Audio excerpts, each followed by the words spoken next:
It's time for Cats Talk Wednesday. Small town and big city joined forces.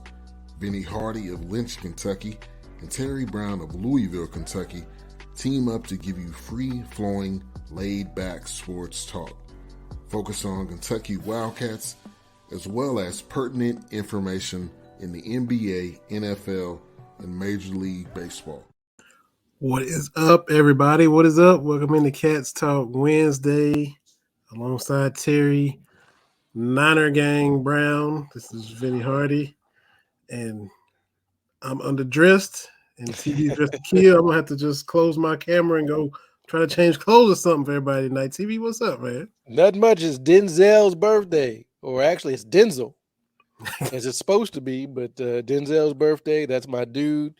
I'm with the training day Alonzo fit. Got the, and you're like, did you get a leather jacket just like? Yes, I did. I had this leather jacket for a while. I got it just like the one he wore. Yes, I got the collarless black shirt here. Yes, I did. Yes. Now, and that's not even your favorite movie. Is it your favorite movie? Or I just love it because it's just is Denzel. Now, is it his best movie? No. I mean, you could probably get 5 or 6 different movies of his, but is it the one I enjoy the most? It absolutely is. Denzel just being a bad guy, just having some fun. Absolutely. Probably my favorite Denzel performance, Crimson Tide, him and Gene Hackman. Those scenes going back and forth, that's intense stuff. You look at that roster, and James Gandolfini is in it, and he's like the 4th or 5th guy. That's when you know you got some heavy hitters. So I enjoy that. But I'm a big Denzel fan. Love the Equalizer movies. Taking on, but yeah, Training Day. That's my go-to.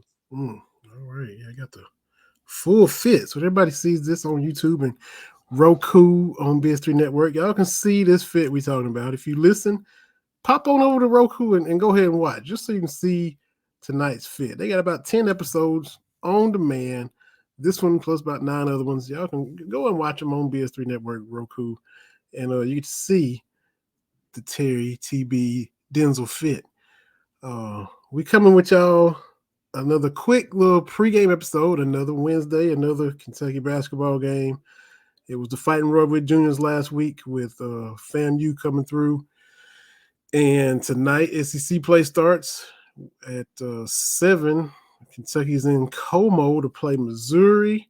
So SEC Network waiting for this Tennessee Ole Miss game to conclude. And right now with 13 minutes left, Ole Miss is up 36-34. Did somebody just hit a shot? 36-34. They ought to be up by more. As I said before we start recording, they out here getting on my nerves. And Tennessee just ties the game up. Look, I'm not, maybe it's to get off my lawn, but TB, man, you and I watched basketball and played enough to know when you got numbers. It was a little back and forth. Tennessee came down, turned it over. It was one of them, you steal it, they steal it, change possessions real quick. Ole Miss turned it over, Tennessee got it back. Ole Miss got it back, and Ole Miss has numbers. It's a 3-on-2. Dude is right down the middle.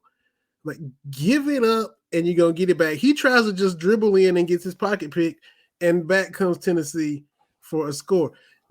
Bad basketball. One of your dudes on either side, they're running wide. Bad basketball. How many dudes, look, the Euro step, whatever, it's part of the game now. Dudes want to keep it, go all the way, give it up. More than likely you're going to get it back, but so many dudes just want to take it all the way now and not even run a textbook fast break. And I'm not even talking like I'm from Hoosiers or Princeton. I'm not talking that. I'm just talking, give it up. You'll get it back, but so many dudes just kind of become a black hole on the fast break when they got numbers. It's bad basketball. And it's not talking about, fundamentals, like you said, going back to Hoosiers, which is overrated. Yeah. But it's just, got to make the smart basketball play. That's, when it comes down to what LeBron does, 9 times out of 10, he's making the smart basketball play. And that's just not what guys are doing anymore. Whatever you want to attribute that to is just not it's just not happening. So, and they try to do too much. I mean, if you just kick it over to him. He'll probably kick it back to you, but you just try to lower your head and go 1-on-2, 1-on-3 right in the middle, and then you get your lunch stolen.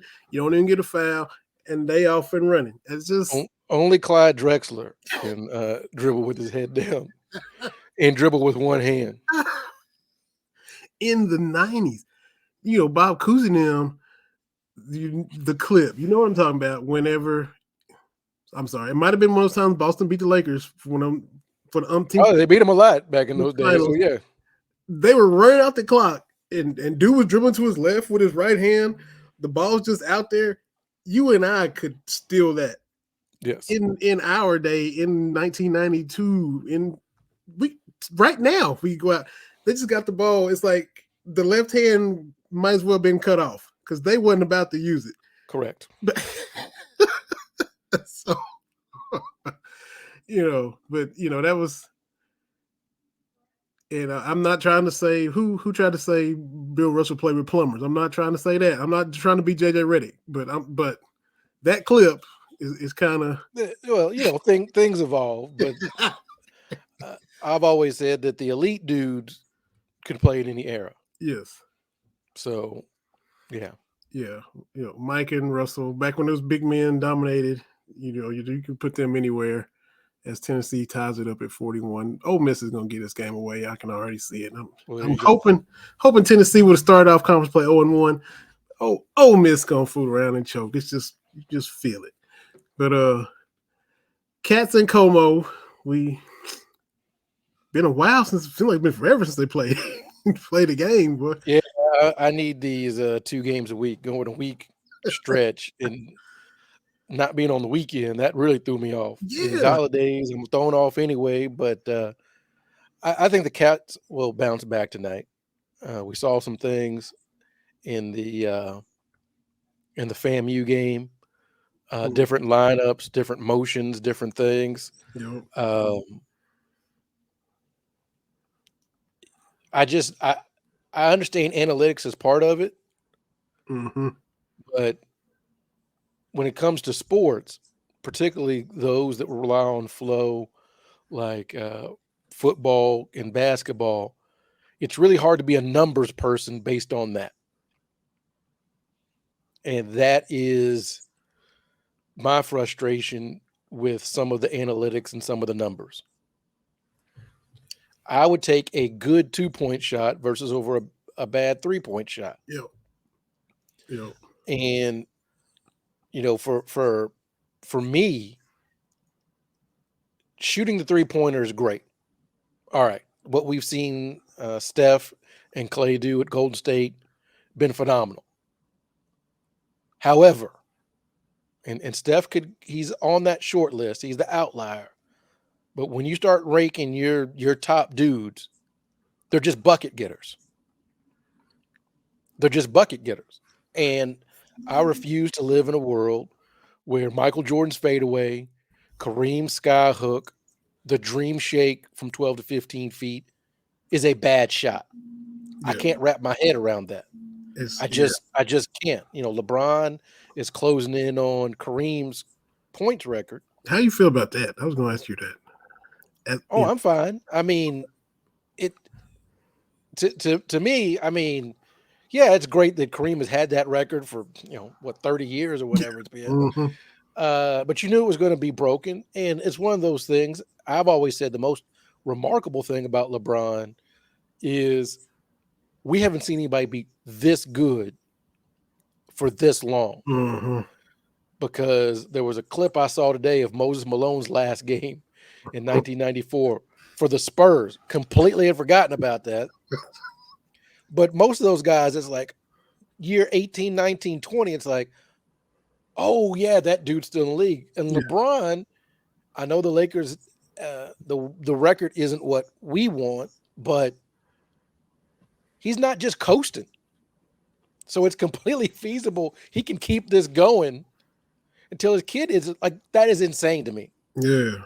And I'm with you. Like Moses Malone, those legends, the last season, you go to Basketball Reference or whatever, and it's 8 points and 3 rebounds and you played like 28 games that season. You know, the durability's gone, your legs Right. are gone, the tank is empty. So yeah, LeBron is ridiculous. And I know I cut you off asking about how you feel about him breaking Kareem's record. I for one didn't think I didn't think anybody would touch it. After Karl Malone didn't, I was like, oh, this might not ever be. And so LeBron, as long as he stays healthy, will. And I'm with you on all those things you said. The fact that the mid-range jumper, the mid-range scoring is getting blackballed by the analytics is ridiculous. Threes or layups when you got all that space in the middle. Yeah, that doesn't make sense. And you can win different ways. I mean, Kansas wasn't bombs away from three. Nope. All this stuff that people have said needs to happen outside of Golden State, nobody's been bombs away. Mm-hmm. It's Charles Barkley. Charles Barkley for years. Ain't no jump shooting team gonna ever win a title, Ernie. Ain't no jump shooting to know. And he, but year after year after year, he was right till they finally broke through. But it helps if you have probably the best shooter of all time and another guy in the top 5. Yeah. That helps. Mm-hmm. But that's not something you can replicate. No. It's like I told you, the triangle offense is quite possibly the best offense basketball's ever produced. Yeah. Look at the hardware. 6 with the Bulls, 5 with the Lakers. Mm-hmm. That's 11 championships. No other offense has done that. No. But it helps if Jordan is one of your points on the triangle. It helps when you got Shaq and Kobe as 2 points on the triangle. That helps. So I just don't think shooting a bunch of threes is the way to go. I mean, we haven't seen it because basketball at the highest level, particularly in the NBA, it's a game of will. It's a game of getting to the basket. I'm reminded of a few years ago when the Bucks won, Giannis going for 40 in that game 6. That was, I am going to get as close to the hoop and you can't stop me. Yes, bombing a 3, somebody's face, that's great. It's worth a lot of points. I think yamming on someone is worth more than 2 points. You know, Bomani Jones makes this point where he talks about the change in football. We're passing more. But the game is not as great as it was when you had moments where the running backs were the dudes. Mm-hmm. And yeah, you can bomb away. We've got great quarterbacks. We've got great receivers. But to me, it meant something when, was it 92? Emmitt Smith with a separated shoulder, when they pulled out duct tape and whatever they could, a paper clip, and he willed. They just kept putting him right in his gut. Right, and you knew he couldn't move I think it was his right arm. Yeah. But Dallas said, we are going to pound the ball. And there's nothing you can do. And Lawrence Taylor was still on the field. I don't care if it's near his last year. He was still out there. I knew you'd have something. I know you'd have a tidbit. He was out there and couldn't stop it. I'm just saying. But it meant something, right? Like, oh, we are just going to keep boom and boom, 3 yards, 4 yards. And the second half in the Super Bowl against Buffalo, when they go down, they go to halftime down 13-6, come out and like, okay, Emmitt, here it is. And the whole second half, Emmitt for 8, Emmitt for 6, Emmitt for 9, Emmitt for 8, Emmitt for 12.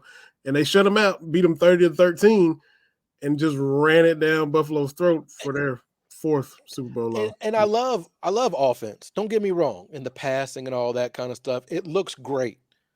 But sometimes football, that's what I love about my 49ers. We are going to play defense. The quarterback's not going to screw this up, and we are going to grind it out. That's what it is. Mm-hmm. Sealing the game against Seattle. Can't think of his name, number 24. But McCaffrey, fresh legs. Boom, like that. That's what it is. We are going to grind you out. That's how the 49ers play ball. Yep. So back to that. I understand numbers have importance, in all sports. But baseball is so segmented, pitcher batter, you play in these percentages, you don't have that flow. But for me, it means something, not so much the 3-point shot, but if you've got a dude you can't check in that mid-range, that opens everything up. How do I know? Because I've watched, 40 years of basketball and I've seen it. You're a Rockets fan, right? I've always said Akeem just had some dudes, had old Drexler after, but it was, we're going to give to Akeem in the post, high post, mid post, and he's going to work. And there's nothing you can do because you couldn't play no zone defense back then. Yep. And he's just going to you're going to have to double team. He's going to pass out of it, but we're just going to throw it in and we're going to wear you out. The Tim Duncan in the post, right? Just great players. Like, they're going to get to this spot and there's nothing you can do. I get it. Somebody shooting from 30 feet. I love Steph. That's great. It's disrespectful. Hit the three, do all the shenanigans. But I'm telling you, with basketball, it's just that extra mental edge. I am 30 feet away. I'm not going to shoot it from here, but I'm still going to get to the hoop and you can't stop me. That is worth something to me. That is not just, I'm going to get straight to the hoop. I can pull up. That to me is awesome. That's what basketball is all about. To me. Kentucky's fifth title. Watch the 78 game with Jack Givens. He ate Duke alive with mid-range jumpers. Just left-handed mid-range jumpers. From the corner, from the middle. They trying to play that zone and he getting right in the sweet spot. And if they just going to keep giving it to him and not adjusting, he's just going to keep hitting that left-handed 15, 18-footer all day long. 41 points. Right. And that's the best part about basketball. The 98 Duke game. Yes, we remember our buddy Cameron Mills shot and Padgett shot, but it was Wayne Turner basically like, this dude is not checking me. Yes. I'm going to go where I want to go. That's how they turned that game around. That was the difference on that 98 team. Wayne Turner was at another level. He's like, yeah, you ain't got nobody can check me. And that to me, how do you quantify that? Right. How do you quantify that? I don't know. I don't know how many points it's worth when the other team's like, we ain't got nobody that can check this dude. But I think that's part of it. And they know it. They just hope you don't exploit it. And then if you do, that's where the numbers go. It's a lot of folks are talking about this year's Kentucky team, Oscar against Yale. I don't like it when Oscar he had a mismatch, he exploited the mismatch. I've got no problem with that. Yeah. He looked around, he's like, oh, nobody on this court can stop me from doing. So give him that's the beauty of basketball. Clear out, going to throw it in. Like, you're going to have to triple team me before I think about passing. That's what I love about basketball. I never heard him say nothing like that. I think he said it in the post game with Tom Leach or Jack Givens, and then realized they can't guard me. I was like, oh, you don't even hear Oscar. I mean, no doubt he says that during the course of a game, but he post game humble, mild mannered Oscar. Hey, I told the guys they can't guard me.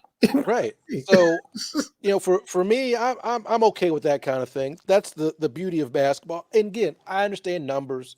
You want your best shooters taking the best shots. I get all that.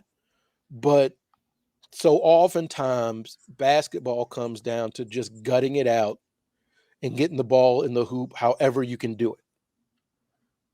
There just is that championship moment where it's like, we got to gut this out. Dope.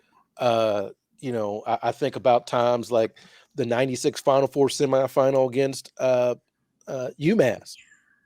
Yeah. Probably the worst game they played all year. But they just gutted it out. We are going to get into the paint, not just lay it. We are going to attack and that's how you do it with basketball. I get things change, but the object stays the same. Mm-hmm. Oh, it's just they just trying too hard. Analytics is great. You can figure out some tendencies. But sometimes they just trying too hard to because you erase what's working and reinvent the wheel when, like you said, when stuff the process right still is in everything comes full circle because now everybody like in the NFL went pass happy and all that kind of stuff. And my Niners are being successful. We are going to physically punish you on the defensive side and the offensive side. Yeah. Did you know? This is how good the defense is. The Ravens defense in 2000 with Ray Lewis. Mm-hmm. Remember that defense? Mm-hmm. They had 7 games where they held their opponent to 70 yards or less rushing. That was the NFL record until this year. 49ers have done it 8 times, and we still got 2 games left. They are punishing teams. Oh, I did not know that. Punishing. So, again, I always say, I've said it forever, to win a Super Bowl, your quarterback has to make a play. Probably 2 or 3, right? Every Super Bowl, even when they had bum quarterbacks that won, there were a couple of throws, right, that the quarterback has to make. Mm-hmm. Now, can Purdy do that? I don't know. I didn't know about Jimmy G, but we will see. But right now, I'm feeling pretty good about my Niners. Yeah, what are they? 11-4, 12-3. What are they right now? I think it's 11-4. Yeah, with 2 games left. Won a division already. Yeah, got that wrapped up, right? Yeah, got the Raiders who have just benched Carr. They're playing some dude that's never started an NFL game before. Jarrett Stidham. Yep. Wow, I did not. Wow, Jarrett Stidham. I think with the Auburn. I didn't know that Carr. Yeah. So here's your first start. Here comes Joey Bosa in his NFL league, 19.5 sacks. Good luck. Goodness gracious. So that game's in Vegas. 49ers fans are going to be traveling en masse. Man. Poor old Derek Carr. Yeah, and he seems like a good dude. Yeah, both of them seem like great people, but were just put in situations that. And they have. Well, they beat New England on that lateral, but they have lost some games almost as bizarrely as they won that one. Yeah. They choked away, I don't know how many leads, up double. I mean, they pulled Niners against the Chiefs in the Super Bowl, up double digits, and then they lose. I don't know how many times they've done that all year. So, well, we got to talk about Jeff Saturday and the Colts.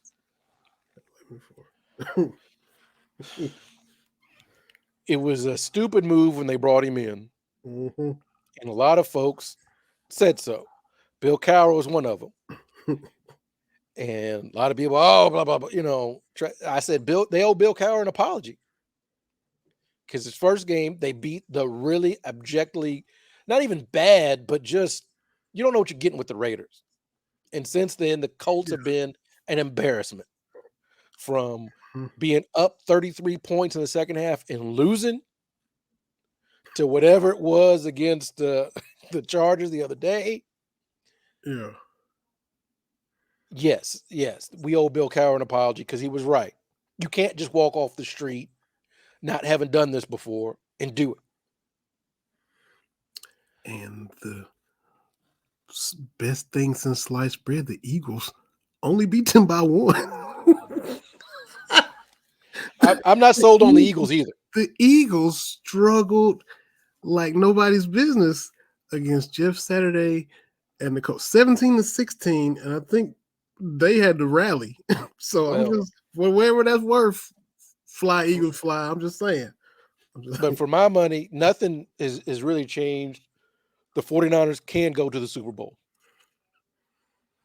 They can. There's no one in the NFC I'm scared to play, and only one team in the AFC I'm scared to play. That's Kansas City, Mm. because Kansas City put it on the Niners earlier this year. Oh, did they? Oh, was it? In Kansas City? No, it was in San Francisco. Oh, they came to Santa Clara? Yeah. Okay. Yeah. So the one that was probably the one game the defense didn't look great. So that's the one team I'm like, I don't want to play them. But Vikings, as long as Kirk Cousins is the QB, I'm not worried about the Vikings. Yeah.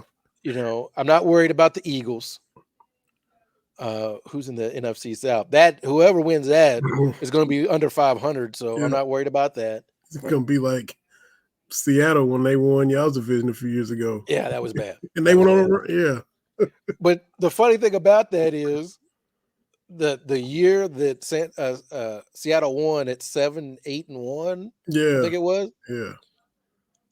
Like within the next 10 years or shorter than that, every team went to the Super Bowl in NFC West at least one time. Cardinals, y'all, Seattle, and the Rams. Yeah. Wow. Yeah. Wow. That's crazy. Yeah. So our division was there a couple of years ago. Dallas went through that.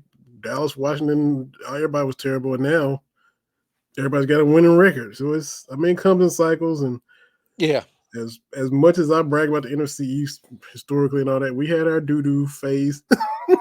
Everybody was struggling too. So it's gonna be fun. But I'm excited. I got me a George Kittle jersey. I thought I saw that for Christmas. Yeah, for Christmas, got that.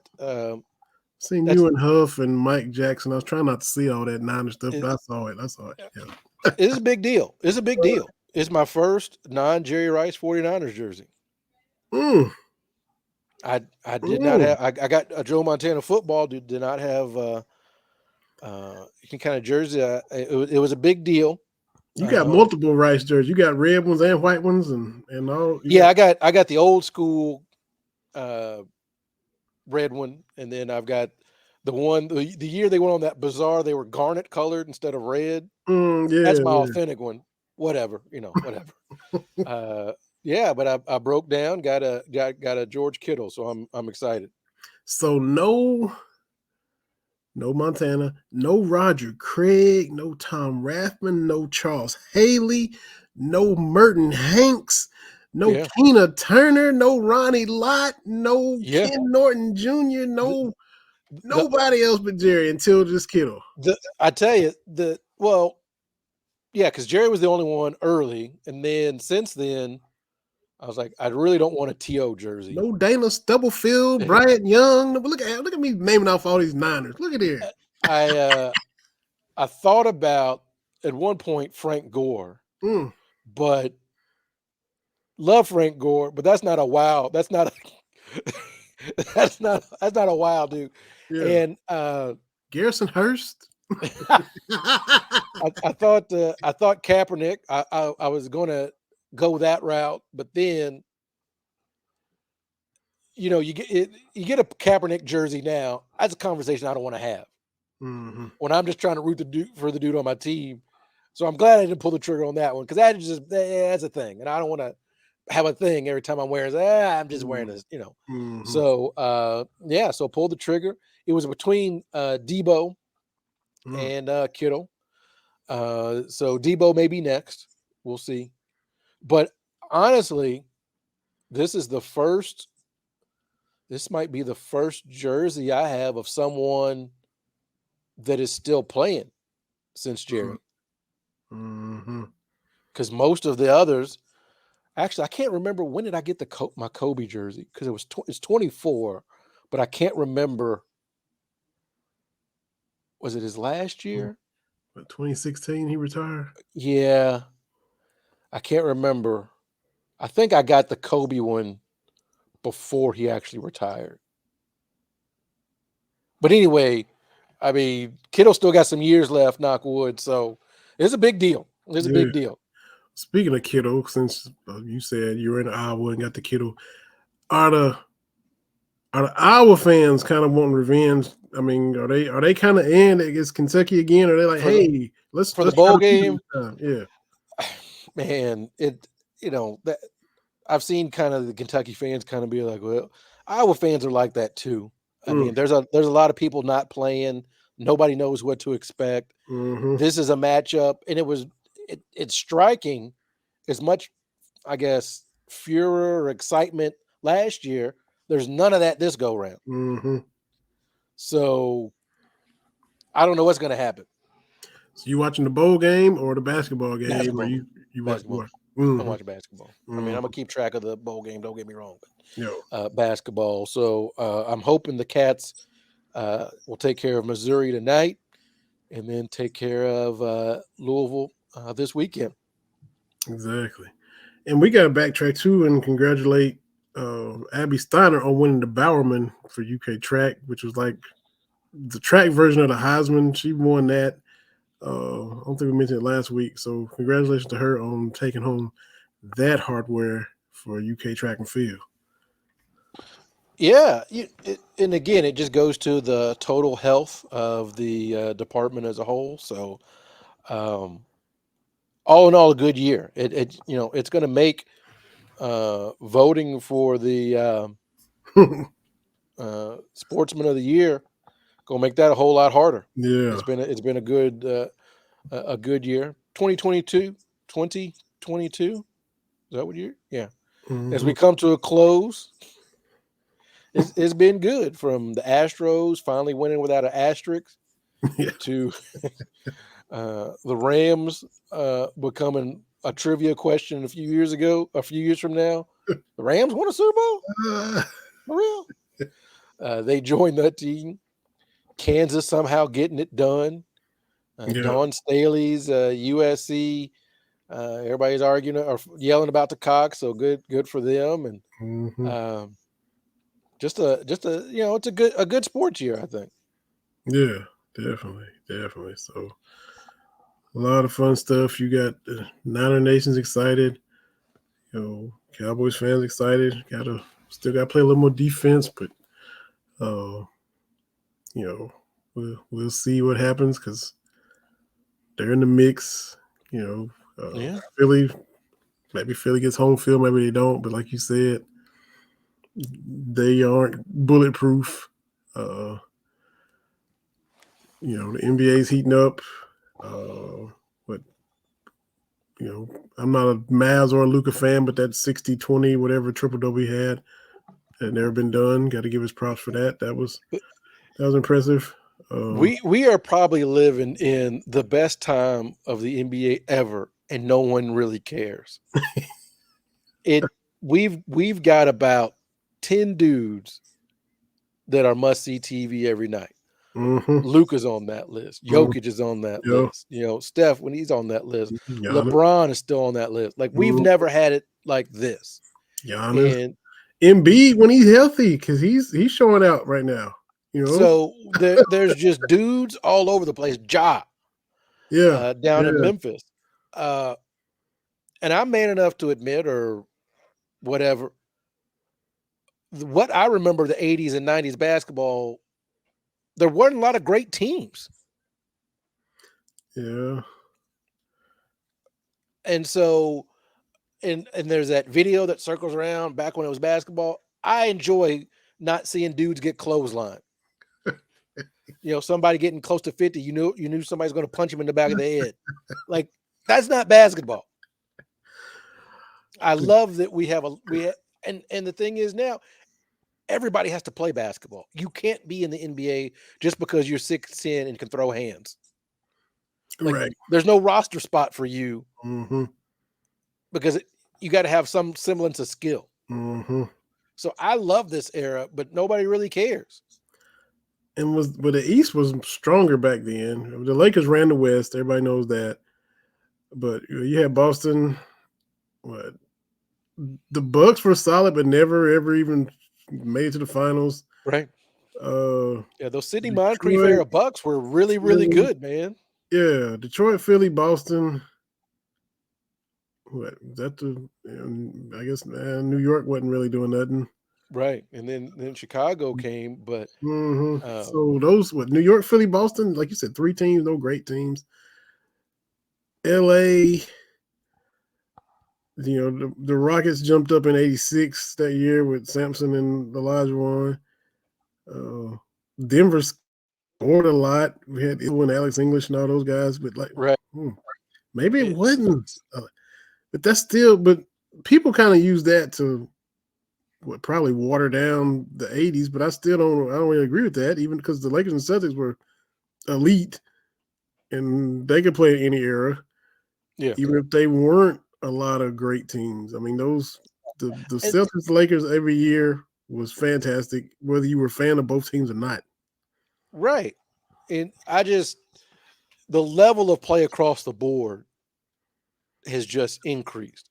Yeah. You just don't have as many dudes that are just out there to be out there. Mahorning. Right. Like, I'll just go muck it up. Like there's not that. And Kurt Rambison. But you just don't have that. You can't have a roster spot for somebody that's not going to do anything. Yeah. I mean, Oscar might not even make a team now. And he's not as the most skilled dude, but he's not out there just, elbowing people. And he might not make this NBA. That's what you're saying. The player of the year is going to struggle to make a team in the NBA. So the game has changed. So, and also forgot about Oscar this year being the first unanimous player of the year in Kentucky men's hoops history. So, yeah, we got to buckle down and start looking at that. Yeah, that's it. Let's see what this Ole Miss and 57-54 Tennessee, minute 49 left. All right. Y'all at home. But man, we got the Cats coming up in a couple minutes. Yeah. Out there in Missouri, conference play. We'll see what the tinkering is. Is it going to be a Duthiero and Livingston and whatever Cal's kind of been, kicking around in practice? We'll find out tonight. And you don't have any tune-up games to really kind of mess around anymore. It's all decent squads from here on out. So we got to be ready to bring it. So another sellout, another T-shirt night. Let's go Cat. That's right. So y'all check this out on the YouTube and the Roku and the Anchor and the Spreaker and wherever you get your podcasts. And we sure enough appreciate it. We gotta ask Denzel to stay warm up here in Iowa, and you represented him well with the fit tonight. Here we go. Check that out. Watch us and go watch this episode and check out Terry's fit. And we'll be back next week. Plan on having a guest and be the first non-game Wednesday in a while. Won't be a game next Wednesday. Yeah, we'll be back to our regular foolishness next week. Absolutely. Happy New Year. We'll do it again in 2023. All right. Sounds good. Appreciate y'all watching. For Terry, this is Vinny. I will find a thank you for watching. And here we go.